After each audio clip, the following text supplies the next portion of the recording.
Welcome, everybody. Peak Pros podcast episode number 5. Brian Tenenhouse here from Peak Performance Therapy and Wellness. We've got Mia Sweet as well, and special guest Chris Rosenberg. Chris comes here from the Sound Runner shoe store. He's one of the premier runners and works at one of the premier running shoe stores here. Chris, we got all sorts of good, fun questions to ask and talk to you about today. Awesome. So, without further ado, why don't you start and just talk to us a little bit about your running career and where you're at these days with your running.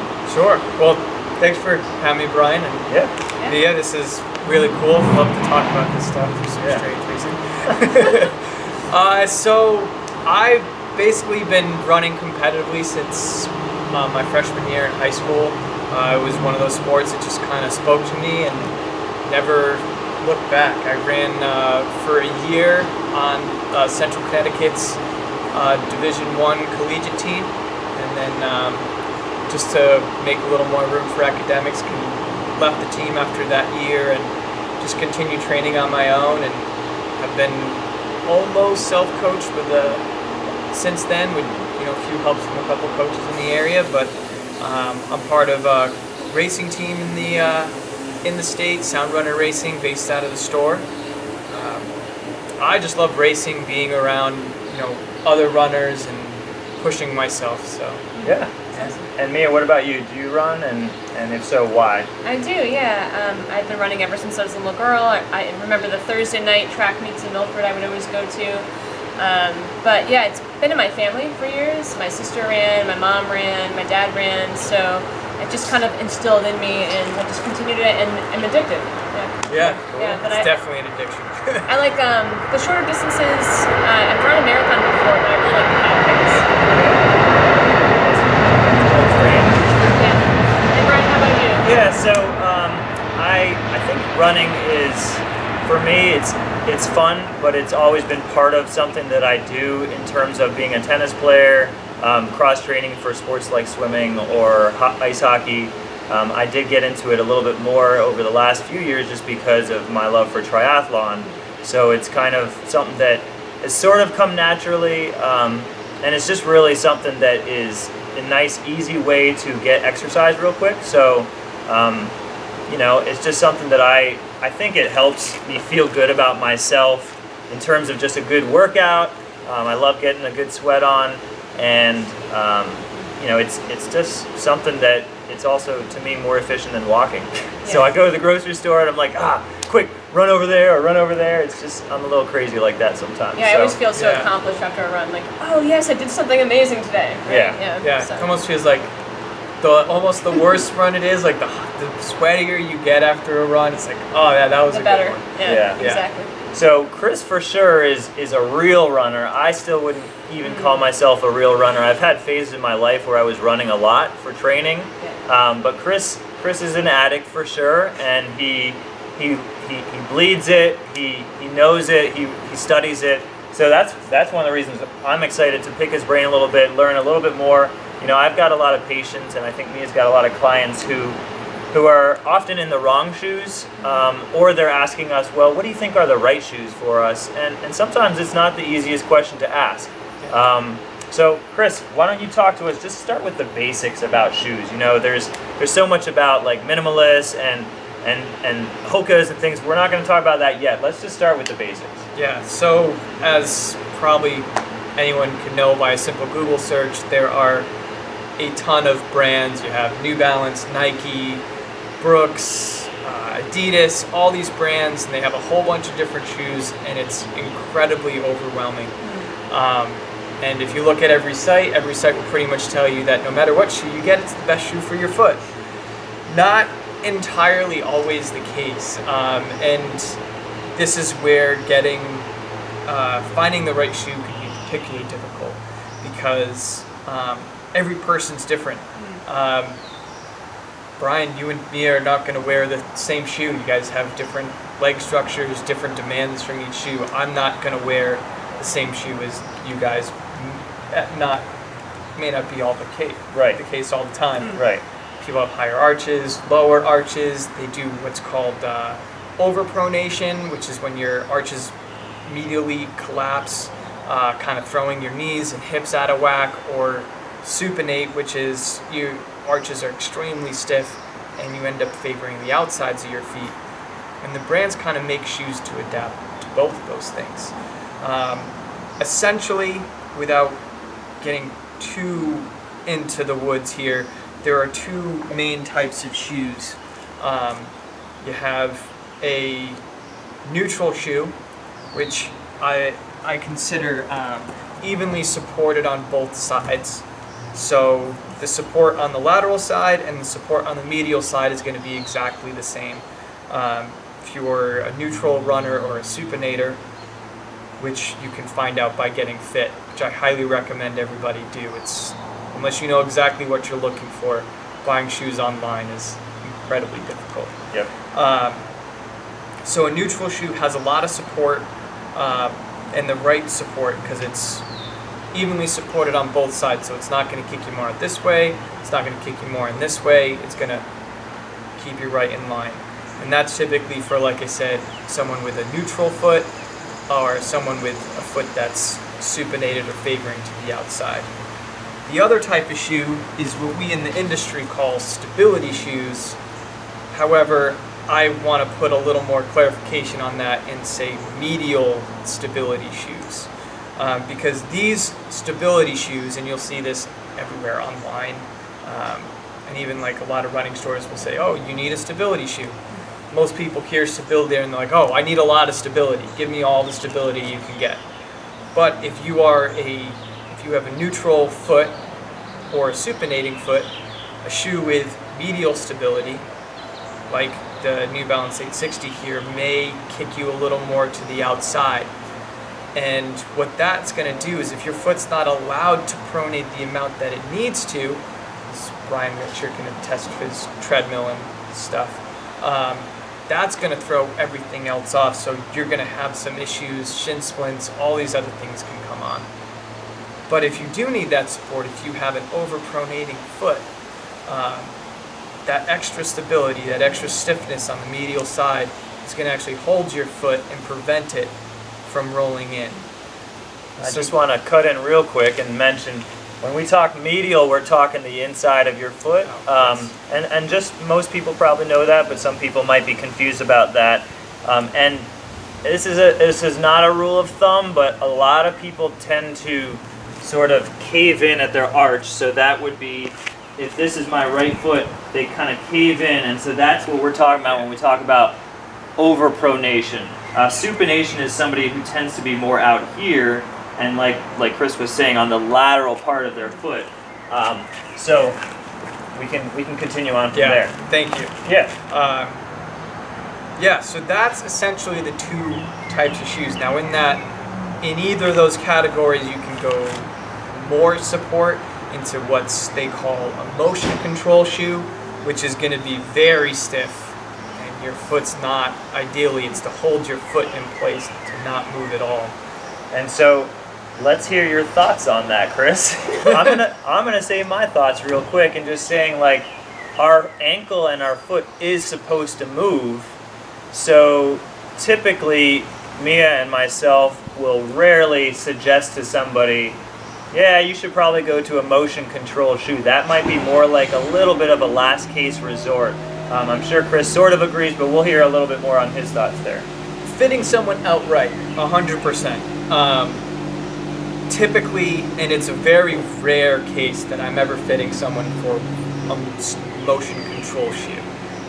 If I am, they've either just had a severe trauma to their lower limb somewhere, whether it be in their foot, in their knee, and they don't have the support or the muscle structure to get through the day without the muscles in their feet to be able to do that. Right.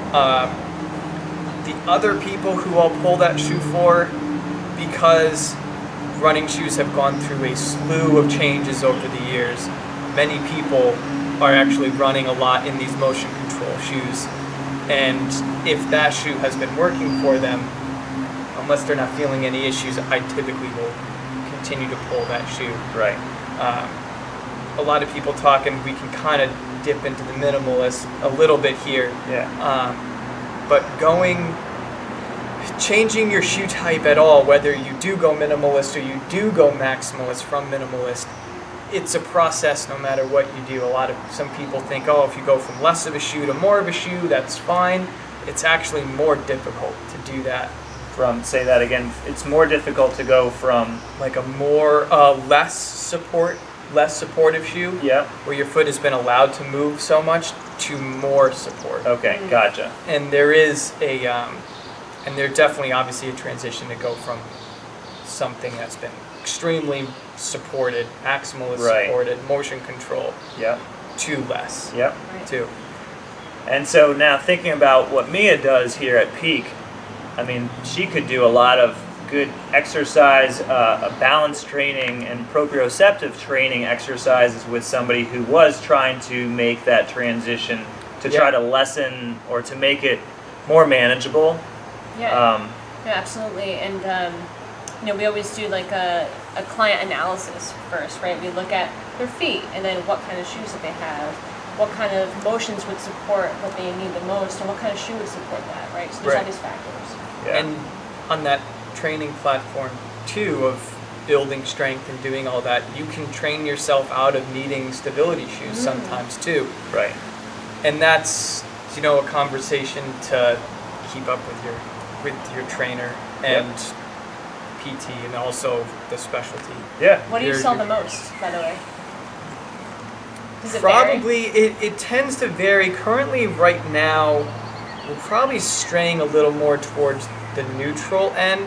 It's different. Everyone kind of has their own little biases, as if what works well for them running and stuff like that. So I try not to focus on what always sells the best, because there's always new trends. It's always a new trend, and it's always like every person's a little bit different. Yeah. One of the new trends that is kind of coming along is this new take on stability, where instead of putting in what they call the medial post, so an inside support on the inside part of your foot, they're just stiffening up the back half of the shoe. So the back half of the shoe is getting stiffer, accomplishing the same thing without favoring one side or the other to adapt to more types of runners and more types of feet who maybe need a little bit more support. And in theory, the heel or the calcaneus bone is where a lot of the stability or the control is lacking, and so that's where if I'm treating somebody, I'm trying to tackle the heel. A lot of times there's a lot too much rigidity through the midfoot, so that's where that kind of makes sense. If you take away some of the control, the bulk of the shoe, and allow for some more mobility in the midfoot, that could be beneficial while you're still controlling the hindfoot. And it depends on how you tie the shoe too, right? And you can have a whole podcast about that. So. I know.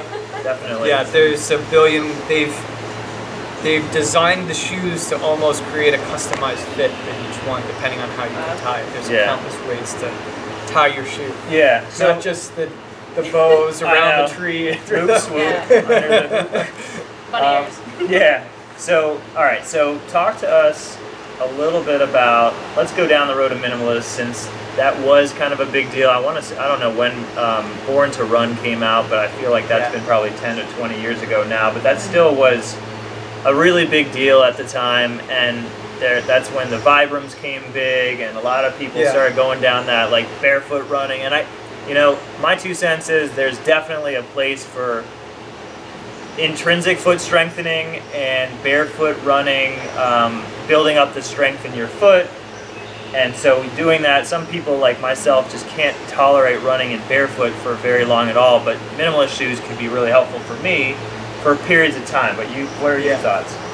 So they have their place. I 100% believe that minimalist shoes have their place. My personal opinion is their place is more in the gym, where you're in kind of a controlled environment. You may run a little bit, but maybe you're doing some balancing stuff and you don't want that support from the shoe. Some people do need that support from the shoe when they're doing balancing starting out, I'm sure, because you have a whole slew of I'm sure that you're used to training. But the body is a very adaptive system, and in theory, the minimalist should work. Right.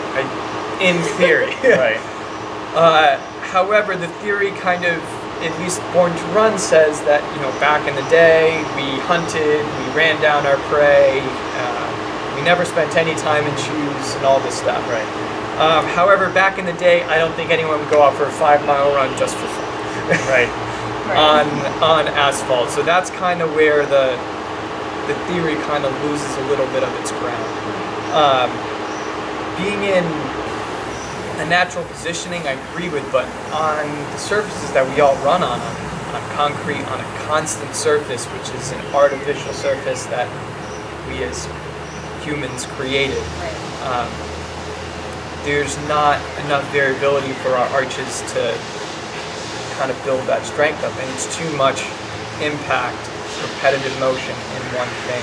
Right. So if you're mostly a road runner, I don't think minimalism is a great way to go. Yeah, that makes sense. Not to say there may be people watching this that have done it and they're going to say, no, I now run marathons barefoot. Yeah. There is a guy in Connecticut who does it. I still think he's crazy. Yeah. Yeah, but you can also just step on glass or step on dog poop. I'm like, yeah. Oh yeah. But the other thing is, like, most of us sit a fairly decent amount of our day. So if you compare that to the tribes that the book kind of bases things on from hundreds of years ago, our bodies are just unfortunately morphing and morphed into something that's a little different. So most of the runners that come into your store or come into my clinic are not working on their feet all day, every day. Yeah. So I definitely see its place, specifically in terms of building up strength in your feet, which, living barefoot here and there and doing exercises here and there, absolutely. But doing miles and miles and miles, it's tough. Yeah, it's very tough. Like I said, there are people who've done it in those tribes that they talk about, the Tarahumaras, who they reference. They were brought up as kids. Like, as soon as they're able to walk, they're basically able to run, and they're running not in shoes. So over the course of their entire life, they've built the strength in their feet, and they've adapted to it, where some of us are picking this up and are trying to do minimalism in our 30s, 40s. I mean, even starting in your 20s is difficult. With that being said, I've got a 4-year-old and a 1-year-old at home, and I absolutely support keeping them barefoot a lot. Letting them, loves that. Letting them learn to walk barefoot as much as possible, because most shoes out there, especially these are already awesome shoes, every single one of them. Yeah. When you go kids shopping for shoes, first of all, they grow out of them in 5 minutes, but second of all, a lot of people are out there buying for fashion, so they're getting these kind of cute looking shoes that they look adorable on a 1-year-old or a 2-year-old, but they all light up, and that's all the kids want. But the truth is, they're not at all good for the foot, because most of them don't allow for what we call like this torsional rigidity, where we want the ankle. There's 3 planes of the foot and ankle that it should be able to move in, and you want your shoes to mimic your feet. When you've got children's feet they usually don't have a huge arch or much of an arch at all when they first are born, you want them to develop that foot strength. And so I look at some of my patients these days in their 40s or 50s, and I wonder what shoes they were in when they were 1. And so I definitely want to say, as a child or a small child, you want to either get them in some good footwear that does allow their foot to move, or propriocept the floor, or just allow them to be barefoot, a decent amount. And we'll get some new runners in the store too, and some younger kids. And for a while we carried kids shoes, and some of the sound runners do carry kids shoes, but I never really liked the shoes we carried. Sorry, sound runner. Because of that, they were so rigid, they didn't allow the foot to strengthen the right way. And I almost prefer putting kids in more of that minimalist shoe with some cushioning, but at least it has some flexibility. So, makes sense, yeah. We like this is a little stiff going this way. We want it to sort of twist this way, and when we bend it, we want it to not hinge at 1 or 2 spots. We want it to bend. So this is not necessarily the best shoe. It's okay, but He may go through a couple tests like that with some of his shoes as well. Talk to us about Ultras, because I know they're kind of like, Oh, okay, wow. Here we go. Wow. so yeah. you see that, Yeah. and they twist nicely, like you're wringing out I mean, a towel. there's some rigidity to it, but it does allow your foot to move, and that's so good transition. Here we go. So we can start kind of getting into some of these niche brands that are getting a little more popular, and I brought a couple. The first one is Ultra. I'm a big fan of Ultras. I run in them myself. Like the Born to Run, they believe in natural foot placement. So most footwear has some kind of a heel lift in it. Right. So, like for instance, these a foot lift, heel lift. Heel He lift, means yeah.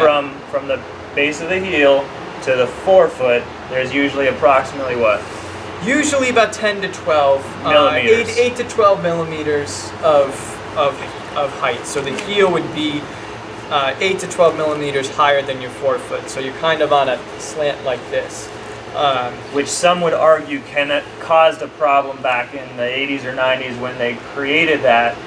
Some might suggest that has caused this whole Yes. change in how we run.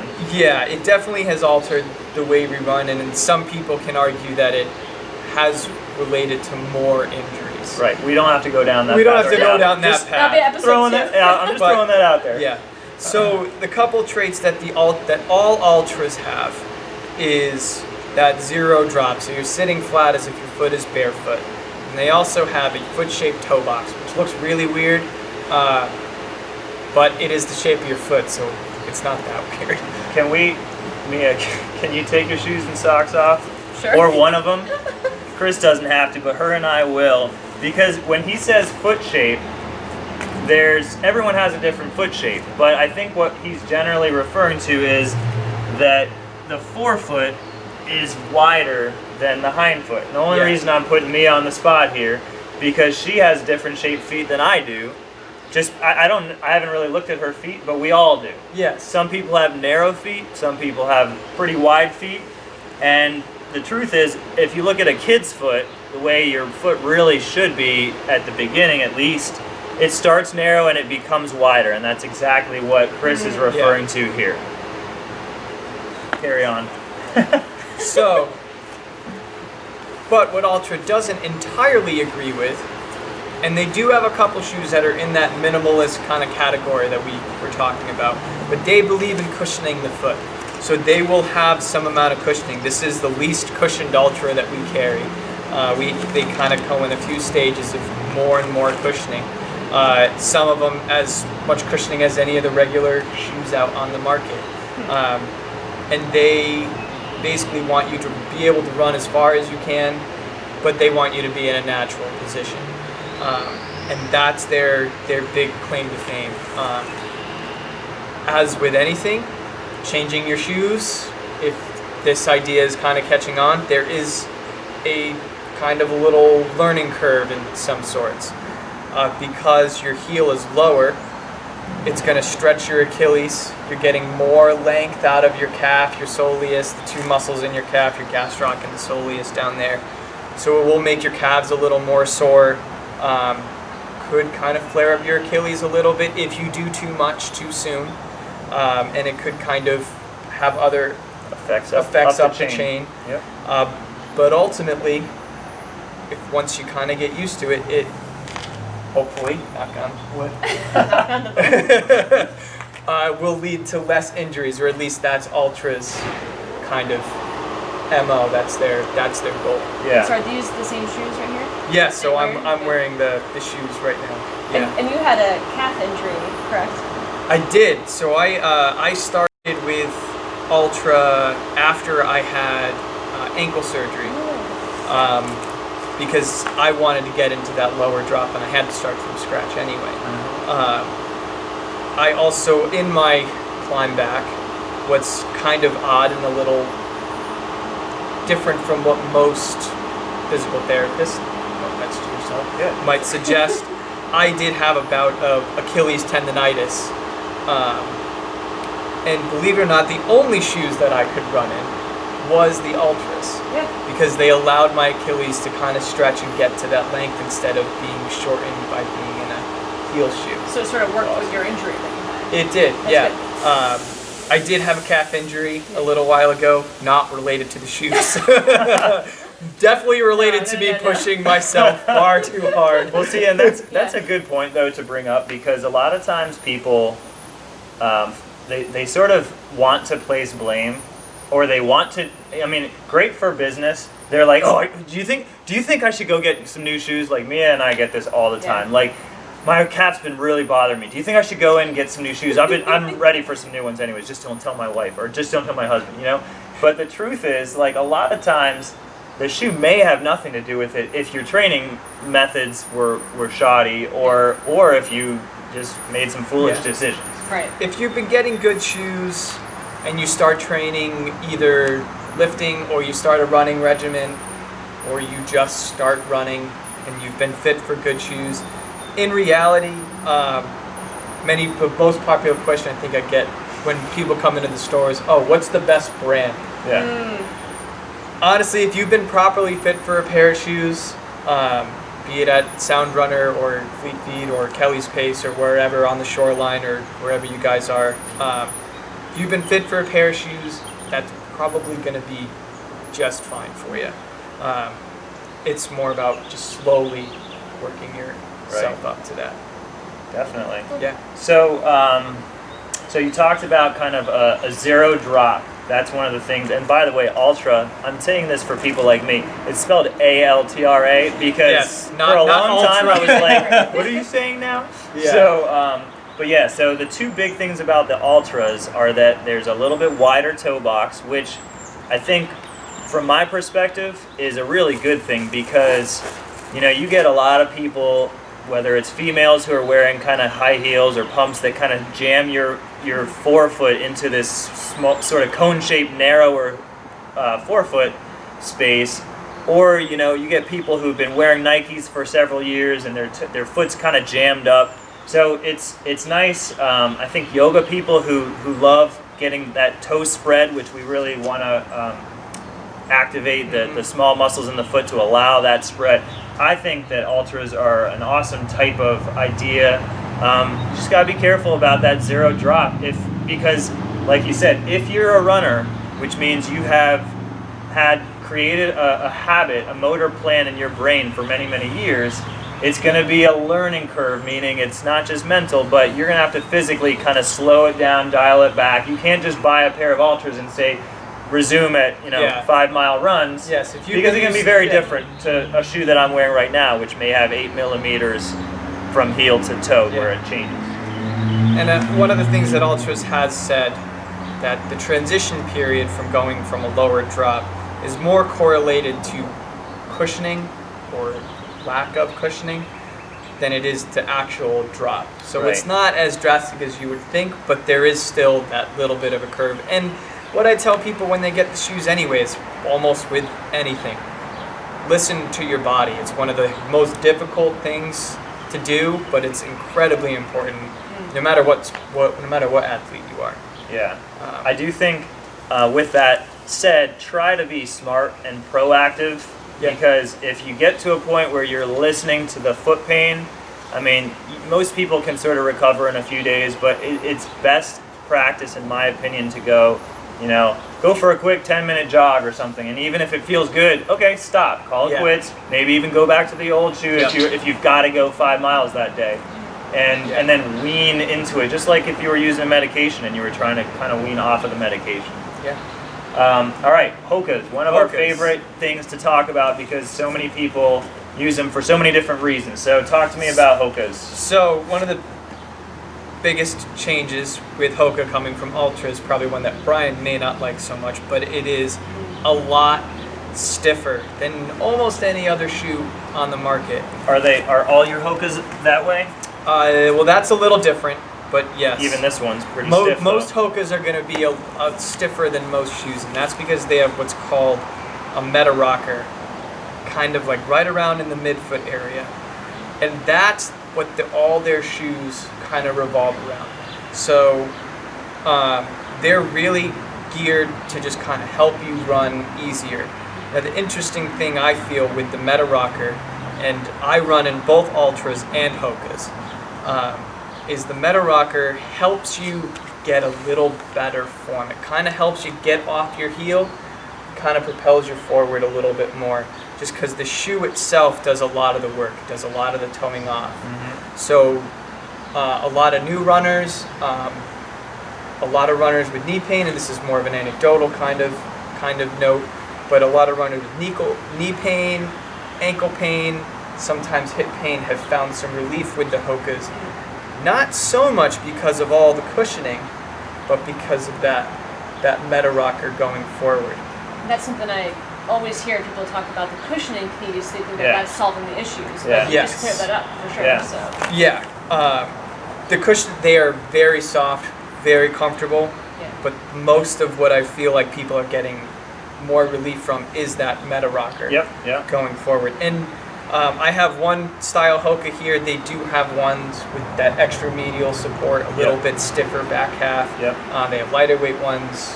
So there's the wide range of. And do you feel walkers, people who aren't runners but who walk and have injuries with walking also? Yeah, absolutely.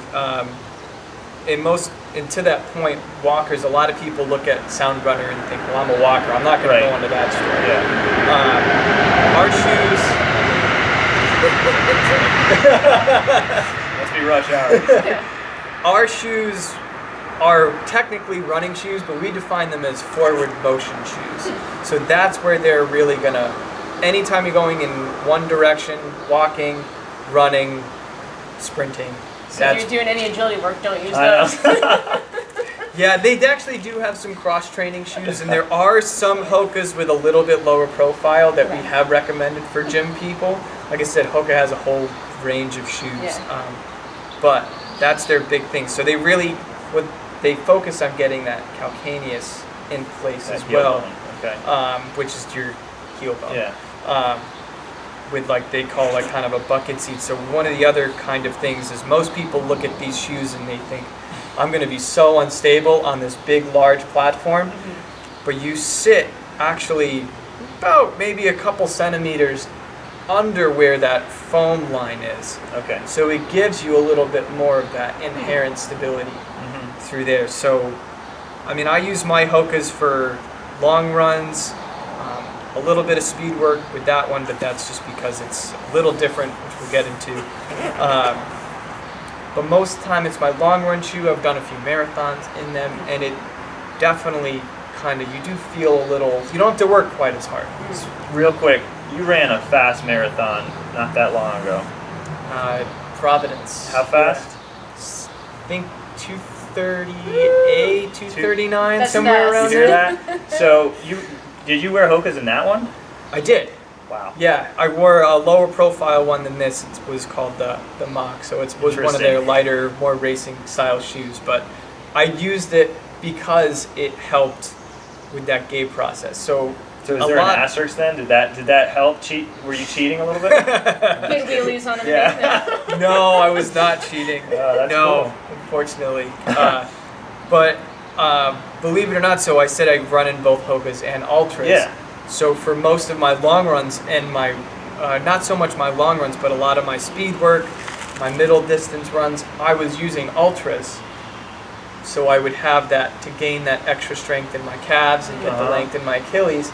And then I used the Hokas because I had done the work, so it'd be a little bit easier. So like, it just goes to show too, because a lot of people might say like that's a little questionable because like you got to be very dedicated to your calf, for instance, to be able to tolerate that. I think some people might not do that well if they're going back and forth between, basically what he just explained, a zero drop ultra, and then going to the Hoka. But obviously, he just proved that if you do some good stretching, good rolling, and take good care of yourself, that you can definitely do that and be very successful. And I did it with that in mind, right? Thinking that the longer runs let me alleviate the strain on my calf a little bit more, right?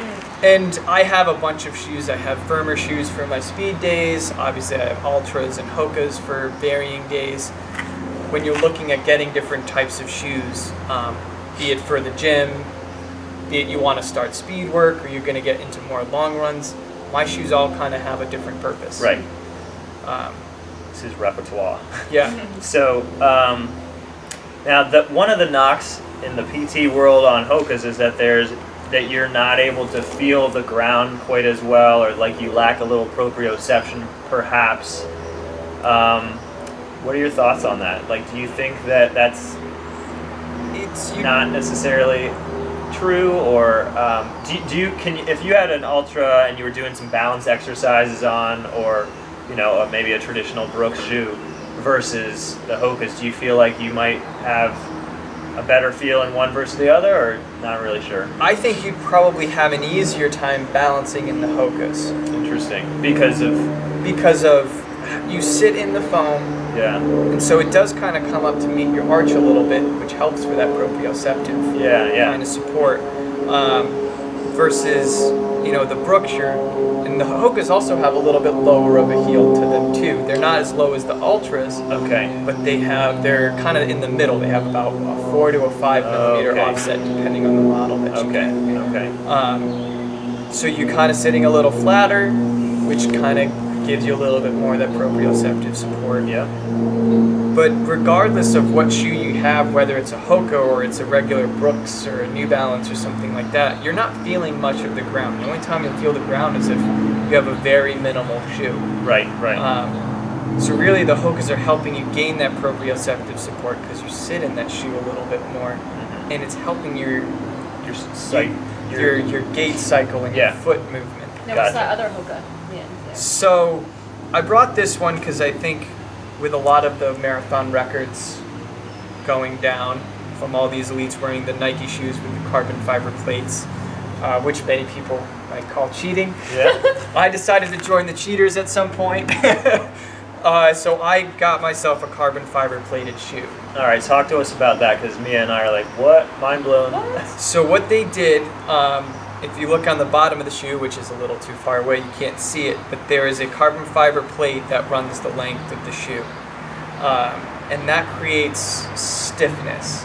Kind of similar to Hoka's original thinking of stiffening up the whole shoe, getting that rocker so your foot doesn't have to work as hard. Nike took it off with the Vaporfly, and that's what, if you guys know of Kipchoge, or how the marathon world record didn't really fall, but did kind of fall. He didn't have to work quite as hard. He got some spring back from the plate, and he also got more support, so his legs weren't as fatigued later in the run. And that's kind of the whole thinking behind the carbon fiber plate. Get a little bit more of that spring, so this shoe all around is much stiffer than anything else. It's pretty cool. I got it because, well, I'm gonna race and everyone else was getting them, so Exactly. I figured I gotta keep up. Well, it's so funny because carbon fiber is like, years ago hockey made their sticks out of carbon fiber, and probably around the same time bicycles, they're super light, super strong, rigid, so it's like running's like, we got to get in this somehow. Yeah. And they did, and so it's light, it's strong, it's got some awesome attributes, so yeah. Should be interesting to see how this wave goes. Yeah, and I do, again, anecdotal evidence-wise, I do feel a little bit of a difference. You feel that spring off, that little toe off, and I think I've talked to a couple friends who've gotten those, and they're like, I feel like I'm cheating. Yeah. But it's a cool new development in the performance shoe world, where in the past the fastest shoes were always as light as possible. They made you almost running on absolutely nothing. You were running on minimalist shoes. Yeah. And now, with the advent of Hoka, really started the charge on it, and Nike just tweaked their plan a little bit. Then now all of the fastest racing shoes and all the fastest marathon times are being run with shoes that are thicker than these. Yeah. Which is shocking. It's crazy, right? So are those the only two companies so far that have done it?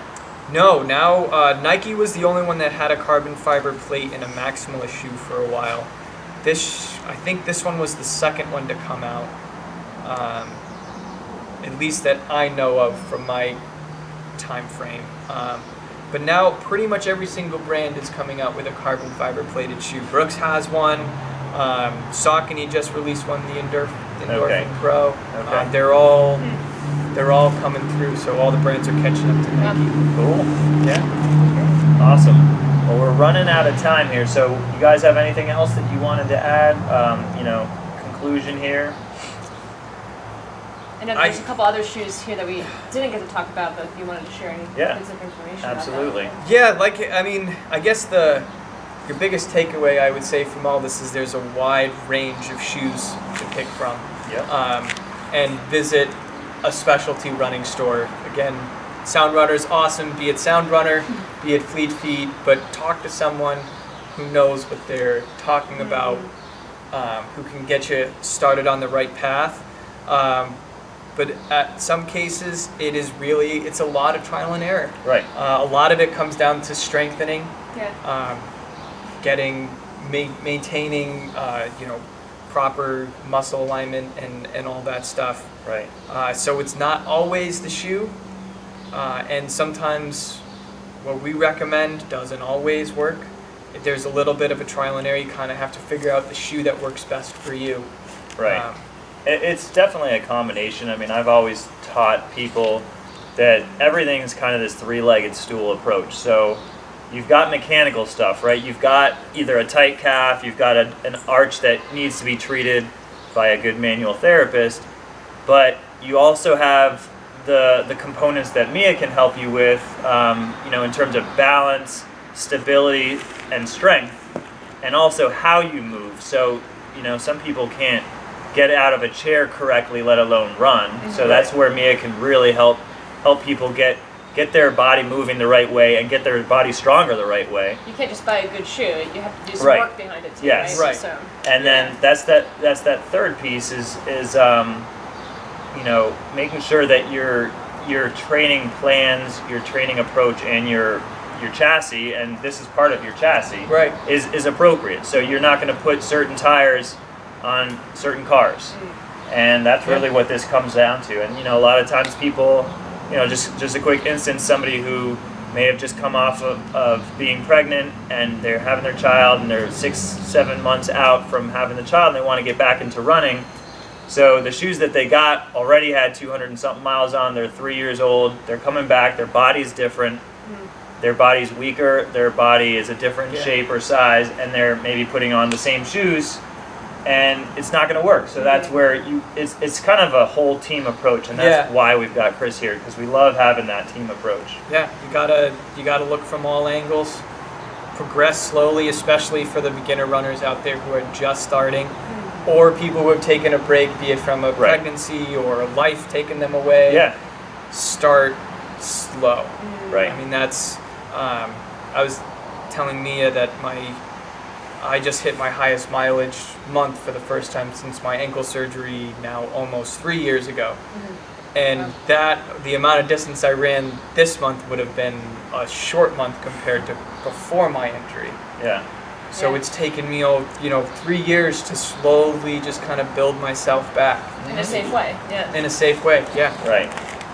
Awesome. Well, thanks, guys. Yeah, absolutely. Thanks Yeah. for joining us. Yeah, and, absolutely. And we'll catch up with you soon for podcast episode number 6. Yeah. Coming up soon. Is that Peak crazy? Pros Podcast. Peak Pros Cool. Podcast. Cheers. Cheers. Bye, guys.